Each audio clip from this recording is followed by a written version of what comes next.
Bonjour à tous et à toutes. Bienvenue sur cette vidéo qui va parler de la veille technologique. Je vais vous parler déjà, c'est quoi faire une veille technologique? Pourquoi en faire une? Est-ce indispensable? Et comment faire sa veille? Pour ce faire, je vous invite à aller sur cet article d'Alex Hoyes qui parle très bien de la veille technologique.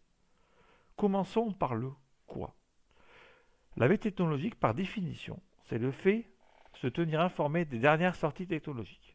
Par exemple, pour un développeur web, sortie d'un nouveau framework, nouvelle version d'un langage, vidéo sur les dernières actualités du monde de la tech, etc. Pendant ma formation à la Web School, tous les vendredis après-midi, un temps était réservé pour de la veille. Et le sujet était vraiment très divers parce que tout le monde ne fait pas la veille de la même façon.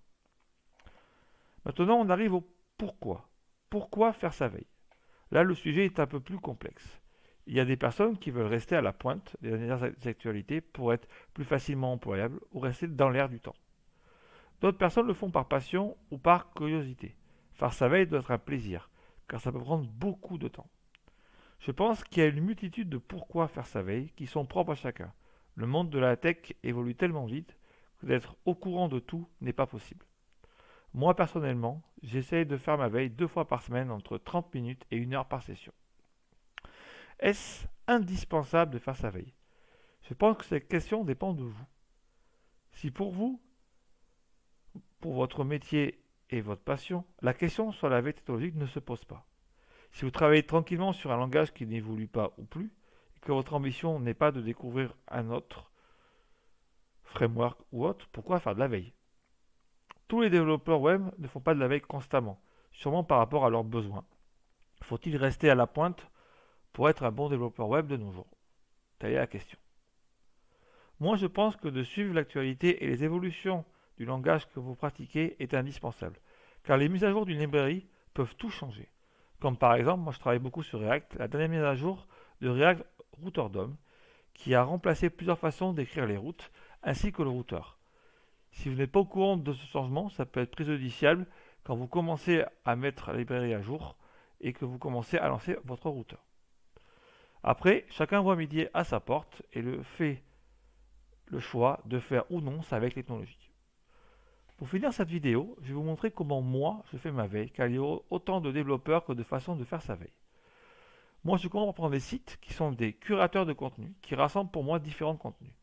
Par exemple, dev.to, qui permet de chercher et d'avoir plein de sujets sur différentes actualités autour du développement web. Là par exemple sur Linux, là sur Swift.js, là sur JavaScript, et plein de multitudes d'articles. Aussi, dans le même type, je vais aussi sur le journal du hacker, qui permet aussi d'avoir aussi plein de sujets différents pour faire sa veille. Après, ça reste des articles à lire. On peut aussi aller sur Artisan Développeur, qui fait aussi du podcast. Il permet aussi d'écouter quand on fait à manger, quand on va aux toilettes, quand on se promène. Il permet aussi d'écouter différents sujets sur Artisan Développeur.